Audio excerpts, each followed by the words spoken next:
বন্ধুগণ আমার, 3 জনের কাছে 200 করিয়া 600 দিরহাম আল্লাহর নবীর হাতের মধ্যে দেওয়ার সঙ্গে সঙ্গে আল্লাহর নবী 200 দিরহাম দিয়া মুহরানা আদায় করলেন।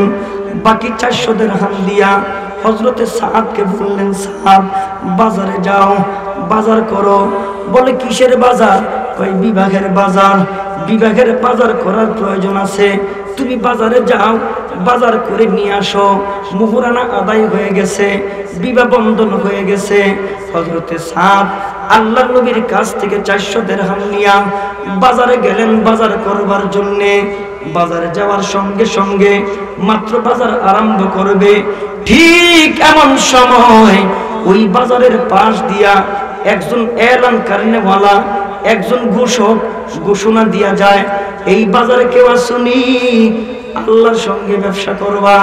এই বাজারে কেউ আসুনি মালের বিনিময়ে আল্লাহর সঙ্গে ব্যবসা করবা। এই বাজারে কেউ আসুনি জীবনের বিনিময়ে আল্লাহর সঙ্গে ব্যবসা করবা।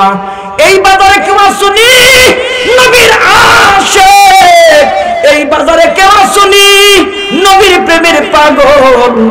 নবীর আশিক যদি থাকো, নবীর প্রেমের পাগল যদি থাকো, আল্লাহর সঙ্গে যদি জান আর মালের বিনিময়ে ব্যবসা করতে চাও, আল্লাহর নবী তামিলদের সঙ্গে যুদ্ধ আরম্ভ করে দিয়েছে, ওই যুদ্ধের ময়দানে চলে যাও।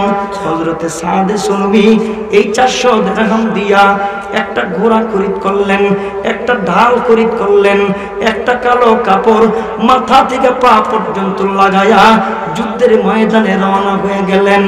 যুদ্ধের ময়দানে ঢুকে যখন যুদ্ধ করতেছে, সাহাবীরা বলেন, ওগো নবীজি, মনে হয় আজকের যুদ্ধের ময়দানে আমার মহান আল্লাহ আমাদের পক্ষে ফেরেশতা পাঠাইছেন, ফেরেশতা আমাদের পক্ষে যুদ্ধ করতেছেন। বিশ্বনবী বলেন, কোথায় রে ফেরেশতা? সাহাবীরা ভাইকে বলতেছেন, দিনের নবীজি, ওই যে তাকায়া তাকায়া দেখেন, কালো কাপড় মাথা থেকে পা পর্যন্ত, চেহারা দেখা যায় না, হাত দেখা যায় না, পা দেখা যায় না, অঙ্গ প্রত্যঙ্গ দেখা যায় না, আবার আমাদের পক্ষে যুদ্ধ করে। বিশ্ব নবীজি, আমাদের মনে হয় ফেরেশতা নামছেন। কিছুক্ষণ পরে আল্লাহর নবী তাকায় দেখেন, হাত থেকে কালো কাপড়টারে সরায়া হাতের মধ্যে যখন তরবারি নিলেন, বিশ্ব নবী বলতেছেন, না না, ওই যে কালো হাত দেখা যায়, ওই কালো হাত আমার সাদে নবীর হাত ছাড়া অন্য কারো হাত না। কিন্তু আমার সাদকে তো আমি বাজারে পাঠাইছি, আমার সাদকে বাজারে বিভাগের বাজার করবার জন্য পাঠাইছি। এই জায়গায় কেমনে সাদ আসলো? আসছে তো আসছে, আবার কালো কাপড় মাথা থেকে পা পর্যন্ত লাগায় আসছে। ব্যাপারটা কি? কিছুক্ষণ পরে তুমুল বেগে যুদ্ধ চলতেছে, যুদ্ধ, তুমুল বেগে যুদ্ধ। যুদ্ধ করতে করতে কিছুক্ষণ পরে একটা কাফেরের তীর আইসা হযরতে সাদের বুক দিয়ে ঢুইকা গেলেন, হযরতে সাদের পিঠ দিয়ে বের হয়ে গেলেন, উটের পৃষ্ঠ থেকে জমিনে পড়ে গেলেন, ছটফট ছটফট করতে আরম্ভ করলেন। কিছু সংখ্যক সাহাবী ধরাধরি করিয়া কিনারায় নিয়ে গেলেন, জবানটা লড়তেছে, ছটফট ছটফট করতেছে। সাহাবীরা জিজ্ঞেস করেন, ও সাদ, কিছু কি খাইবার মনে চায়? সাদ কয়, না, কিছু খাইবার মনে চায় না। ও সাদ, কিছু কি বলবার মনে চায়? হযরতে সাদ ইশারা দিলেন, হ্যাঁ, কিছু বলবার মনে চায়। একজন সাহাবী কান ধরে সাদের মুখের মধ্যে লাগাই দিলেন, ডাইকা বলতেছেন, সাদ, কি বলবা বলো। হযরতে সাদ বলেন, নবীর সাহাবী, আমার মনে হয় আমার দেহ থেকে রূহ বের হয়ে যাবে, আমার মনে হয় আমি এই মুহূর্তে শহীদ হয়ে যাব, আমার মনে হয় আমি এই মুহূর্তে আল্লাহর দরবারে চলে যাব। আমার রূহটা বের হওয়ার আগে, আমি শহীদ হবার আগে, আমার জীবনের শেষ তামান্না, আমার জীবনের শেষ ইচ্ছা। বলে, কি ইচ্ছা তুমি বলো। হযরতে সাদ বলেন, আমার জীবনের শেষ ইচ্ছা হলো একটা নজর যদি মৃত্যুর আগে আল্লাহর নবীর নূরানি চেহারাটা আমি দেখতাম, আল্লাহর নবীকে একটা নজর যদি আমি দেখতাম। ওই সাহাবী পাগলের মতন দৌড়াতে দৌড়াতে আল্লাহর নবীর দরবারে সাদ মৃত্যু শয্যায় কাতর, মৃত্যুর সঙ্গে পাঞ্জা লড়তেছে। হযরতে সাদের অনুরোধ, হযরতে সাদের শেষ ইচ্ছা, জীবনের সর্বশেষ আপনার চেহারাটা একটা নজর দেখতে চান। বিশ্ব নবী দৌড়ে আসলেন, সাদের মাথার কিনারায় বসলেন। আল্লাহর নবী সাদের চেহারার দিকে তাকায় আছেন, সাদ আল্লাহর নবীর চেহারার দিকে তাকায় আছেন। আল্লাহর নবী বলতেছেন, ও সাদ, আমি না তোমার এই বিবাহের আসরে বসাইছি, এই জায়গায় তুমি কেমনে আসছো? আসছো তো আসছো, আবার কালো কাপড় মাথা থেকে পা পর্যন্ত লাগাইছো, ঘটনাটা কি? হযরতে সাদ ডাক দিয়ে বলেন, নবীজি, আমার আপনাকে জীবনের সর্বশেষ দেখার ইচ্ছা ছিল, আমার সব মিটে গেছে। নবীজি, জীবনের সর্বশেষ একটা কথা আপনার কাছে জানতে চাই, আমার মহান আল্লাহ আমারে জান্নাতের মালিক বানাইবনি। আপনি বলেছেন আমি নাকি জান্নাতি, আপনি বলেছেন আমি নাকি দামি। আমার জীবনের সর্বশেষ কথা শুনতে মনে চায়, আমার মালিক আমারে জান্নাতের মালিক বানাইবনি, আমার মালিক আমারে দামি বানাইবনি। আল্লাহর নবী বলেন, হ্যাঁ অবশ্যই তুমি জান্নাতি, অবশ্যই তুমি জান্নাতি, অবশ্যই তুমি জান্নাতি। হযরতে সাদ বলেন, নবীজি, এই জন্যই তো আমি আসমানের দিকে তাকায় দেখি, আমার মালিক আসমানের মধ্যে আমার জন্য সবগুলি জান্নাতের দরজা আল্লাহ খুইলা রাখছে। ইল্লাল্লাহ, লা ইলাহা ইল্লাল্লাহ,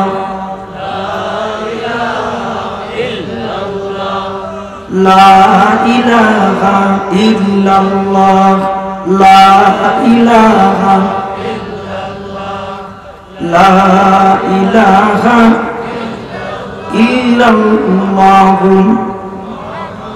মুহাম্মাদুর রাসূলুল্লাহ সাল্লাল্লাহু আলাইহি ওয়াসাল্লাম। বিশ্বনবী বললেন, সাদ, তুমি ওর বাড়িতে যাবা, গিয়া আমি নবীর সালাম জানাইবা, বলবা আল্লাহ রাসূল পাঠাইছে তোমার মেয়েটা বিয়ে দেওয়ার জন্য, নবী পাঠাইছে। হযরতে সাদ দৌড় বাড়ির আঙ্গিনায় গিয়া দরজায় টোকা দিলেন, কে? আনা সাদ। কোত্থেকে আসছো? বলে নবীর রওজা থেকে, নবীর দরবার থেকে আসছি।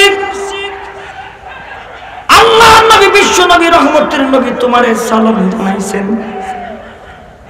বিশ্ব নবী সালাম জানাই বলছেন, তোমার নাকি একটা সুন্দরী মেয়ে আছে? বলে হ্যাঁ। আল্লাহ নবী বলেছেন ওই মেয়েটা আমার সাথে বিয়ে দিতে। ওই সাহাবী তো চিনে, কালো আবার গরিব। ধমক দিয়ে বিদায় করে দিলেন, যাও। মদিনার কত মানুষ আমার মেয়ের বিবাহের প্রস্তাব নিয়ে আসে, আমি হ্যাঁ না কিছু বলি না।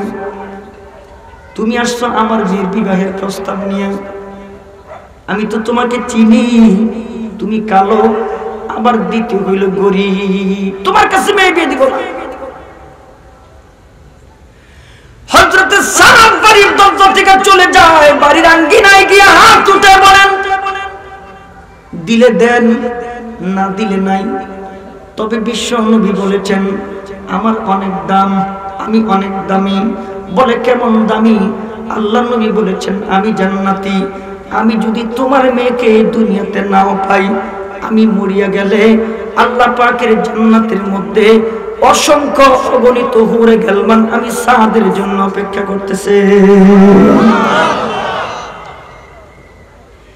এই কথাটা ঘরের ভিতরে যে মেয়ে হুরে মদিনা, ওই হুরে মদিনা কানের মধ্যে নিজের কানে শুনছেন।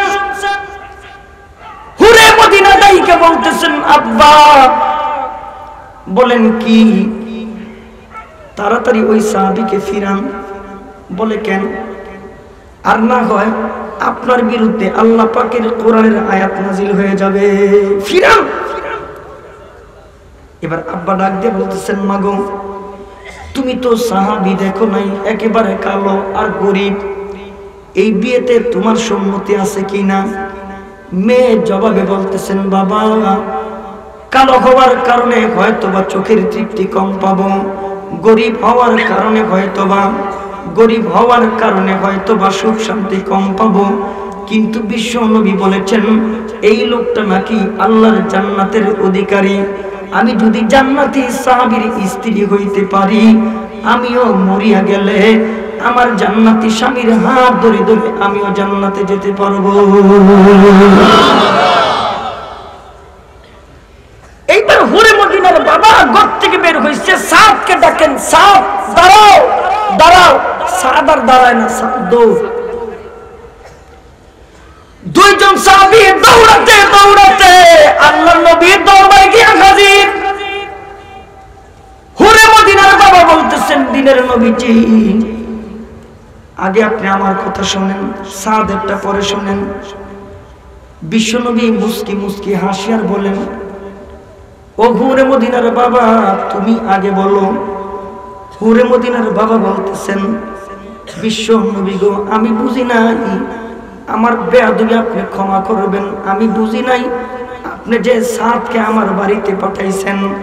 আমিও রাজি, আমার বিবিও রাজি, আমার আত্মীয় স্বজন সব রাজি, আমার মেয়েও রাজি, তাড়াতাড়ি বিবাহের ব্যবস্থা করেন। হযরতে সাদের চেহারার দিকে তাকাইয়া বিশ্বনবী মুস্কি মুস্কি হাসতেছে। ডাক দিয়ে বলেন, সাদ সব রেডি, কত টাকা তু ভাইছো দাও আমার কাছে, বিবাহ দিব, বিবাহ করাইতে টাকা লাগে, কত টাকা তু ভাইছো আমার কাছে দাও। হযরতে সাদ বলেন, বিশ্ব নবীজি আমি আসহাবে সুফার একজন সদস্য, আপনার ঘরে খানা পাক হইলে আমি খাই, আর না হয় মদিনার পাথরে পেটের মধ্যে লাগাই আমি ঘুমাই, আমি টাকা পাবো কোথায়? বিশ্ব নবী বলেন, আমি তোমাকে তিনজন সাহাবীর কথা বলবো। এক নম্বরের সাহাবী, আমার সাহাবীর মধ্যে সবচেয়ে ধনী সাহাবী, নাম হলো উসমান গনি। উসমান গনির কাছে যাইবা, আমি নবীর সালাম জানাইবা, গিয়া বলবা আল্লাহর নবী বলেছেন 200 দিরহাম দেওয়ার জন্য। দ্বিতীয় নম্বরে আমার সাহাবীর মধ্যে গরিব সাহাবী, নাম হলো হযরতে আলী। আলীকে আমি নবীর সালাম জানাইবা, গিয়া বলবা আল্লাহর নবী বলেছেন 200 দিরহাম দেওয়ার জন্য। আলীর অবস্থাটা তখন কেমন ছিল? আলীর অবস্থাটা না বললেই না। আলীর ঘরের ভিতরে 3 দিন যাবত চুলায় আগুন জ্বলে না, ঘরে পাক হয় না, আলীও খায় না, ফাতেমাও খায় না। 3 দিন যাবত ঘরের চুলায় কোনো আগুন নাই। ফজর নামাজের পরে আল্লাহর নবীর সঙ্গে আলীর সাক্ষাৎ। আল্লাহর নবী আলীর চেহারার দিকে তাকায় তাকায় দেখেন চেহারাটা মলিন মলিন লাগে, চেহারাটা শুকনো শুকনো লাগে। বিশ্ব নবী বলেন, ও আলী তোমার চেহারাটা কেমন জানি শুকনো লাগতেছে, তোমার চেহারাটা কেমন জানি মলিন মলিন লাগতেছে। হযরতে আলী বলেন, বিশ্ব নবীজি আমার ঘরের চুলার মধ্যে আজকে 3 দিন যাবত চুলায় আগুন জ্বলে না, আমিও খাই না, ফাতেমাও খায় না, এই কারণে মনে হয় আমার চেহারাটা মলিন মলিন দেখা যায়। আল্লাহ নবী, বিশ্ব নবী, রহমতের নবী, বরকতের নবী ডাক দিয়ে বলেন, আলী ওই যে বহু দূরে খেজুর গাছ দেখা যায়, ওই খেজুর গাছের কাছে যাইবা, ওই খেজুর গাছকে আমি বিশ্ব নবীর সালাম জানাইবা, গিয়া বলবা ও খেজুর গাছ আল্লাহর নবী বলেছেন কিছু খেজুর দেওয়ার জন্য। হযরতে আলী বলেন, আল্লাহ আল্লাহ নামের কসম কইরা বলি, ওই খেজুর গাছের কাছে গেলাম, খেজুর গাছের কাছে গিয়া দেখি ওই খেজুর গাছের মধ্যে খেজুর থাকবে দূরের কথা, ওই খেজুর গাছের মধ্যে একটা পাতাও নাই। শীতের মৌসুম চলতেছে, খেজুরও নাই, পাতাও নাই। আমি আলী ডাইকা বললাম, ও খেজুর গাছ আল্লাহর নবী তোমার সালাম জানাইছেন। হযরতে আলী বলেন, মানুষকে সালাম দিলে যেমন জোরে জোরে জবাব দেয়, আল্লাহর নবীর সালাম খেজুর গাছকে দেওয়ার সঙ্গে সঙ্গে খেজুর গাছ মানুষের মতন জবানটা উঁচু করে সালামের জবাব দিছে। আমি বললাম, খেজুর গাছ তোমার নসিব বড় ভালো, বিশ্ব নবী বলেছেন কিছু খেজুর দেওয়ার জন্য। খেজুর গাছের মধ্যে একটা খেজুর নাই, খেজুর গাছের মধ্যে পাতাও নাই। আমি কথা বলতে দেরি, আমি তাকায়া তাকায়া দেখলাম ওই খেজুর গাছ থেকে তরু তাজা খেজুরগুলি জমিনে পড়তেছে। কিছু কিছু খেজুর আমি মুখে দিলাম, বাকি খেজুরগুলি বাড়িতে নিয়ে গেলাম। আমি আমার বিবিকে ঘুম থেকে উঠাইলাম, হযরতে ফাতেমার মুখের মধ্যে আমি খেজুর উঠাইয়া দিলাম। আমি বললাম, ফাতেমা, জিন্দেগিতে তোমাকে কোনো কিছু দিতে পারি নাই, আজকে যদি তুমি আমার কাছে কোনো জিনিস চাও আমি তোমাকে দিয়ে দিব। তোমার কি অন্য কোনো জিনিস খাইতে মনে চায়? হযরতে ফাতেমা বলেন, আমার স্বামী যেহেতু স্বেচ্ছায় আমাকে বলেছেন এই জন্যে বলতে হয়। হযরতে ফাতেমা বলেন, ও প্রাণের স্বামী, যেহেতু তুমি আমাকে জিজ্ঞাসা করেছো এই জন্য আমি বলতেছি, আমার একটা ডালিম খাইতে মনে চায়। হযরতে আলী বলেন, হাতে পয়সা নাই, মোহাব্বতের কারণে বলছি, আমি ডালিম কোথায় থেকে এনে দিব? আমি ডালিম কোথায় পাবো? হযরত আলী বলেন, আমি আমার ঘর থেকে বের কইলাম, বাজারের উদ্দেশ্যে রওনা দিলাম। আমার ঘর থেকে বাজার বহু দূরের পথ, এই পথ দিয়ে আমি হাঁটতে লাগলাম। বাজারের সামনে গেলাম, কিছু সংখ্যক সাহাবীদের সামনে আমার মোলাকাত হইল, কিছু সংখ্যক সাহাবীদের সঙ্গে আমার দেখা হইল, সালাম কালাম হইল, মুসাফা হইল। কিছু সংখ্যক সাহাবী আমি আলীর সঙ্গে হাদিয়া দিয়া মুসাফা করলেন। আমি বাজারের গেটের মধ্যে হাত খুইলা দেখি একটা ডালিম খরিদ করার পয়সা আমার হাতে হয়ে গেছে। বাজারে গিয়া ওই হাদিয়াটা দিয়া একটা ডালিম খরিদ করলাম। এই ডালিমটা নিয়ে আমি আমার বাড়ির দিকে রওনা দিছি। ঠিক এমন সময় আসমানের দুইজন ফেরেশতা ঝগড়া লাগছে। একজন ফেরেশতা বলেন, নবীর সাহাবীদের ঈমান বড় কঠিন ঈমান, এদের কাছে থাকলেও আল্লাহর রাস্তায় দেয়, না থাকলেও আল্লাহর রাস্তায় দেয়। আরেকজন ফেরেশতা বলেন, না না, থাকলে দেয়, না থাকলে দেয় না। না থাকলে কোত্থেকে দিবে? ঝগড়া লাগছে। আল্লাহ তাআলা বলতেছেন, এ ফেরেশতারা ঝগড়া লাগার দরকার কি? ওই যে জমিনে আলী আছে, আলীর হাতে একটা ডালিম আছে, পরীক্ষা করো। দুইজন ফেরেশতা মানুষের রূপ ধারণ করে জমিনে নামছে। আয়েশা আলীর সামনে আলীরে সালাম দেন, আসসালামু আলাইকুম। আলী, আমরা মুসাফির মানুষ, আমাদের শরীরে প্রচন্ড তাপ, শরীরে প্রচন্ড জ্বর, যদি তোমার হাতের ডালিমটা দিতা আমরা খাইতাম। হযরত আলী বলেন, না না, এই ডালিম দেওয়া যাবে না, এই ডালিম আমি আমার বিবির জন্য নিছি, এই ডালিম ছাড়া অন্য কিছু চাও আমি তোমাদেরকে দিয়া দিব। আল্লাহ পাকের দামি ফেরেশতা, মানুষরূপী ফেরেশতা বলেন, ও আলী, এই ডালিম তুমি যদি আল্লাহর হস্তে আমাদেরকে দিতা।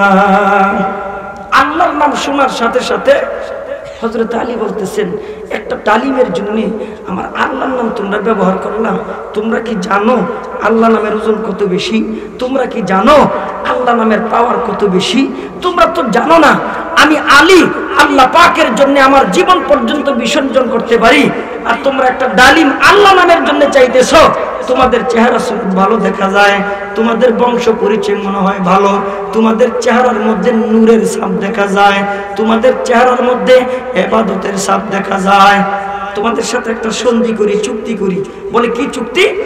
এই ডালিমটা অর্ধেক করি, অর্ধেকটা তোমরা খাও, বাকি অর্ধেকটা আমি আমার বিবির জন্য নিয়ে যাই। এবার মানুষরূপী ফেরেশতা ডাক দিয়ে বলেন, হ্যাঁ ঠিক আছে, আমরা অর্ধেক খাবো, তবে শর্ত হলো আপনি আমাদের সামনে বসে থাকবেন।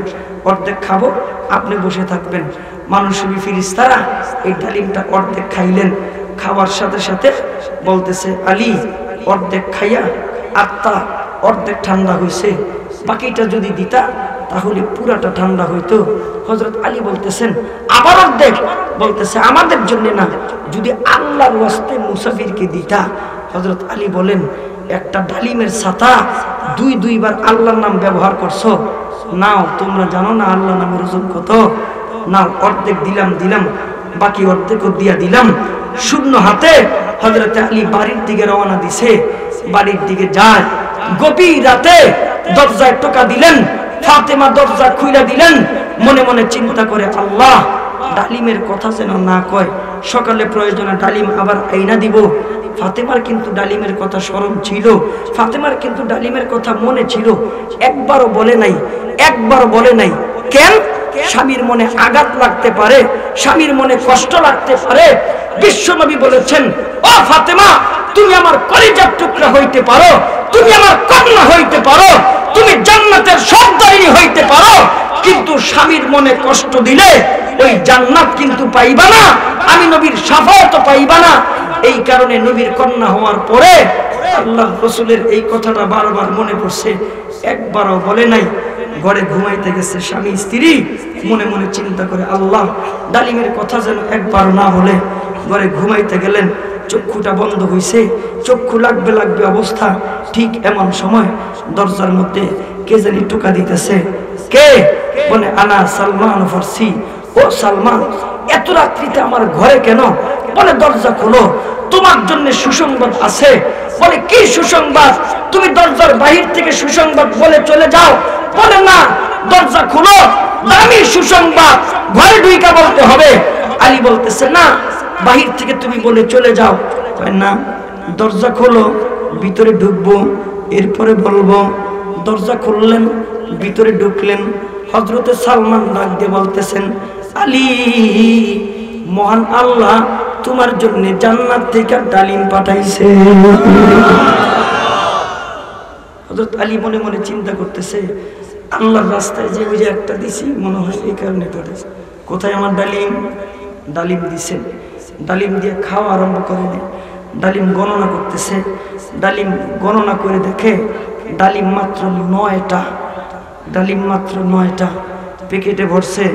ভৈরা সালমানকে ডাক দিয়ে বলতেছে, সালমান, এই ডালিম আমার না, তুমি তোমার বাড়িতে নিয়ে যাও, ভুল করে তুমি আমার কাছে নিয়ে আসছো, এই ডালিম আমার না।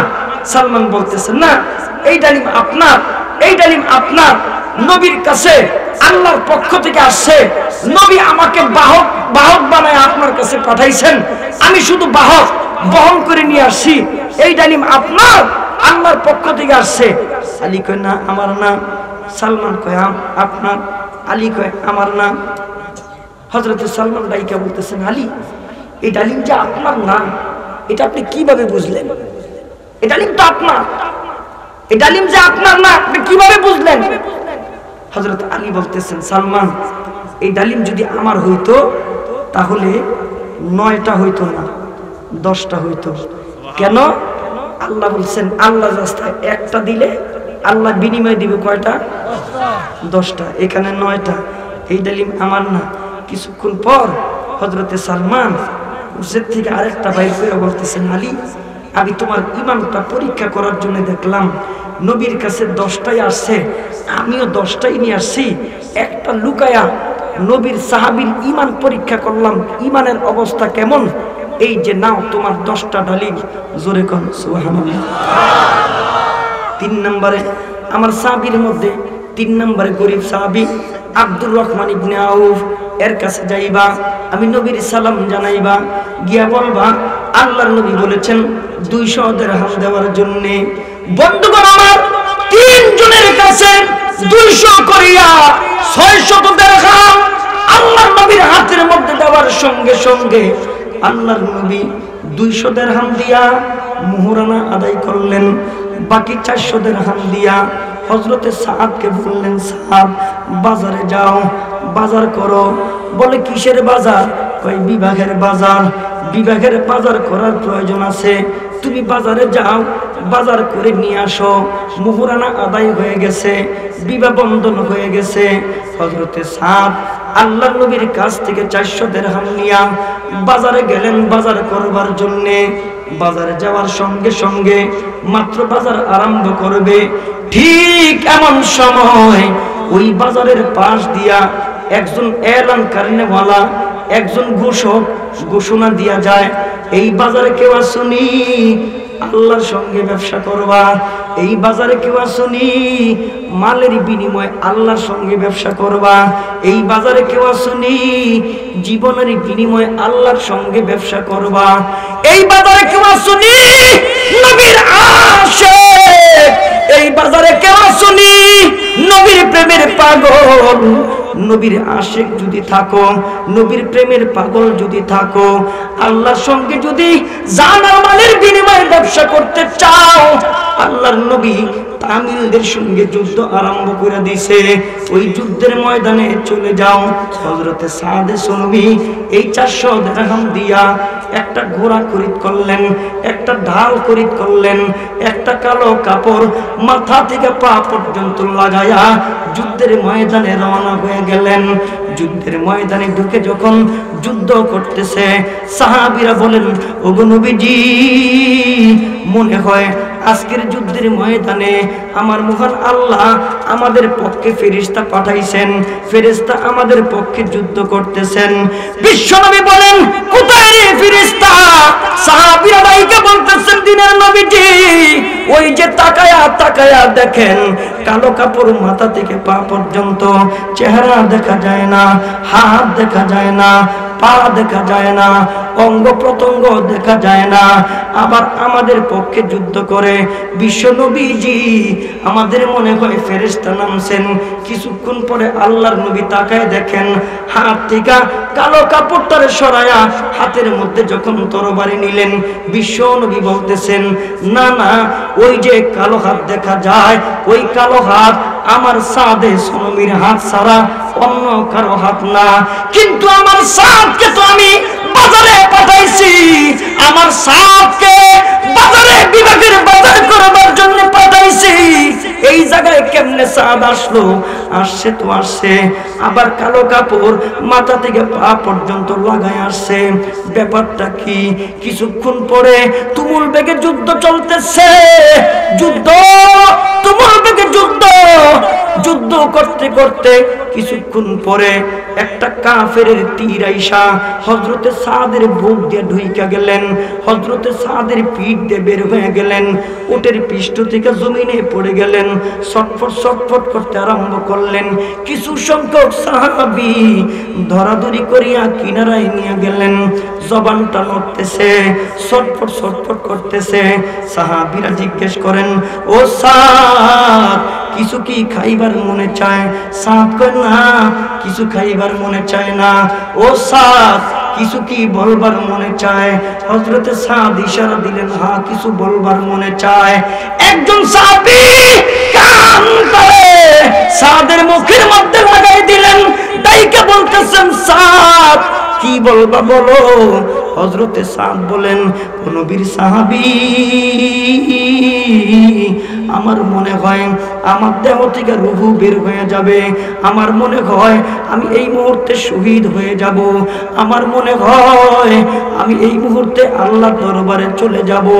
আমার রূহটা বের হবার আগে, আমি শহীদ হবার আগে, আমার জীবনের শেষ তামান্না, আমার জীবনের শেষ ইচ্ছা। বলে, কি ইচ্ছা তুমি বলো। হযরতে সাদ বলেন, আমার জীবনের শেষ ইচ্ছা হলো একটা নজর যদি মৃত্যুর আগে আল্লাহর নবীর নূরানি চেহারাটা আমি দেখতাম, আল্লাহর নবীকে একটা নজর যদি আমি দেখতাম। ওই সাহাবী পাগলের মতন দৌড়াতে দৌড়াতে আল্লাহর নবীর দরবারে হাজির, গিয়ে বলতেছেন, বিশ্ব নবীজি, আপনার সাদ মৃত্যু শয্যায় কাতর, মৃত্যুর সঙ্গে পাঞ্জা লড়তেছে। হযরতে সাদের অনুরোধ, হযরতে সাদের শেষ ইচ্ছা, জীবনের সর্বশেষ আপনার চেহারাটা একটা নজর দেখতে চান। বিশ্ব নবী দৌড়ে আসলেন, সাদের মাথার কিনারায় বসলেন। আল্লাহর নবী সাদের চেহারার দিকে তাকায় আছেন, সাদ আল্লাহর নবীর চেহারার দিকে তাকায় আছেন। আল্লাহর নবী বলতেছেন, ও সাদ, আমি না তোমার এই বিভাগের আসরে বসাইছি, এই জায়গায় তুমি কেমনে আসছো? আসছো তো আসছো, আবার কালো কাপড় মাথা থেকে পা পর্যন্ত লাগাইছো, ঘটনাটা কি?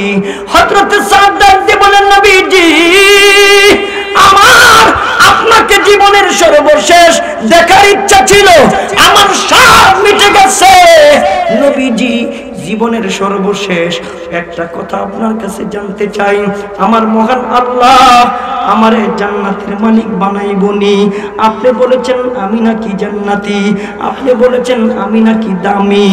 আমার জীবনের সর্বশেষ কথা শুনতে মনে চায়, আমার মালিক আমারে জান্নাতের মালিক বানাইবনি, আমার মালিক মালিক আমারে দামি বানাইবনি? আল্লাহর নবী বলেন, হ্যাঁ অবশ্যই তুমি জান্নাতি, অবশ্যই তুমি জান্নাতি, অবশ্যই তুমি জান্নাতি। হযরতে সাদ বলেন, নবীজি এই জন্যই তো আমি আসমানের দিকে তাকায় দেখি আমার মালিক আসমানের মধ্যে আমার জন্য সবগুলি জান্নাতের দরজা আল্লাহ খুইলা রাখছে। বিশ্বনবীজি ডাকতে বলেন, সাদ কালো কাপড় মাথা থেকে পা পর্যন্ত কেন লাগাইছো? কিসের কাজ? হযরতে সাদ বলেন, নবীজি আপনি আমাকে বাজারে পাঠাইছেন বিভাগের বাজার করবার জন্য। বিশ্ব নবী গো, আমি আমার জিন্দেগিতে এমন এলান শুনি নাই, ব্যতিক্রমী এলান আমার কানের মধ্যে আসছে। নবী গো, এলান করা হইছে এই বাজারে কেউ আসনি নবীর আশেক, এই বাজারে কেউ আসনি নবীর প্রেমের পাগল, এই বাজারে কেউ আসনি আল্লাহর সঙ্গে মালের বিনিময় ব্যবসা করবা, এই বাজারে কেউ আসনি আল্লাহর সঙ্গে জীবনের বিনিময় ব্যবসা করবা। বন্ধুগণ আমার, আজকে গোটা পৃথিবীতে মুসলমানদের রক্ত ঝরতেছে, আজকে গোটা পৃথিবীতে মুসলমানদের লাশ, মুসলমানদের লাশ, গোটা পৃথিবীতে মুসলমানদের রক্ত, গোটা পৃথিবীতে মুসলমানদের লাশ। মুসলমানদের উপরে যেই পরিমাণ নির্যাতন করছে, 100 ভাগের 10 ভাগ যদি ভিন্ন কোন ধর্মের মানুষের উপরে হইতো, মুসলমান টিকতে পারত না, মুসলমান জমিনে থাকতে পারত না। আজকে মুসলমানদের রক্ত দিয়া দিল্লির রাজপথ লাল, আজকে মুসলমানদের লাশ দিয়া দিল্লির রাজপথ লাল। আমি জিজ্ঞেস করতে চাই, মুসলমানের রক্তের কি দাম নাই? মুসলমানের লাশের কি দাম নাই? বন্ধুগণ আমার, শুকরিয়া আদায় করি বঙ্গবন্ধুর শতবার্ষিকী উদযাপন উপলক্ষে যার হাত মুসলমানদের রক্ত দিয়া লাল, যার চক্ষু মুসলমানদের লাশ, চোখের মধ্যে নেশা মুসলমানদের খতম করবার নেশা, ওই মুদি আসতে পারবে না। শুনে বড় খুশি লাগলো, শুনে বড় খুশি লাগলো। তবে শুই না রাইখেন, যদি গায়ের জোরে মুদি বাংলাদেশে আসতো, এই দেশের তৌহিদি জনতা মুসলমানদের রক্তে লাল হওয়া হাত ওলাকে শাহজালাল আন্তর্জাতিক বিমানবন্দরে নামতে দিত না, ওলির বিমানবন্দরে নামতে দিত না, রাজপথে নাইবা যাইতো। মুসলমানদের রক্তে লাল ওই মুদিকে বাংলাদেশে আসতে দিত না, দিত না, ঠিক কিনা? আরো জোরে সোরে চলতে চাই, ঠিক কিনা? কেন? মুসলমানদের রক্তের কি কোনো দাম নাই? মুসলমানদের লাশের কি কোনো দাম নাই? আজকে গোটা পৃথিবীতে রোহিঙ্গাদেরকে মাইরা মানুষগুলিকে পাহাড়ের মধ্যে রাখলো, দিল্লিতে আক্রমণ, গোটা পৃথিবীতে আক্রমণ। আজকে সময় আসছে ঐক্য হওয়ার, সময় আসছে নারায়ে তাকবীরের আওয়াজ দেওয়ার, সময় আসছে কাদের মধ্যে কাঁধ মিলায়া সামনে চলার। আমরা যদি বিশৃঙ্খল হয়ে যাই, তাহলে আরো নির্যাতন আমাদের উপরে আসবে। আওয়ামী লীগ বুঝি না, বিএনপি বুঝি না, জাতীয় পার্টি বুঝি না, ইসলামের ব্যাপারে আমরা সবাই এক, ইসলামের ব্যাপারে আমরা সবাই এক, কোরআনের ব্যাপারে আমরা সবাই এক, আল্লাহর ব্যাপারে আমরা সবাই এক, নবীর ব্যাপারে আমরা সবাই এক, ধর্মের ব্যাপারে আমরা সবাই এক। চুপ করে বই রয়েছেন কে? জোরে আওয়াজ দিয়া ঠিক কিনা? আরো জোরে ঠিক কিনা? মুসলমানরা যদি এক না হয়, মুসলমানদের সামনে বড় বিপদ। মুসলমানরা যদি এক না হয়, জঙ্গির তুষা দিয়া মুসলমানদেরকে সন্ত্রাসী বানায়া গোটা পৃথিবী থেকে ইসলাম নিশ্চিহ্ন করে দেওয়ার চক্রান্ত চলতেছে।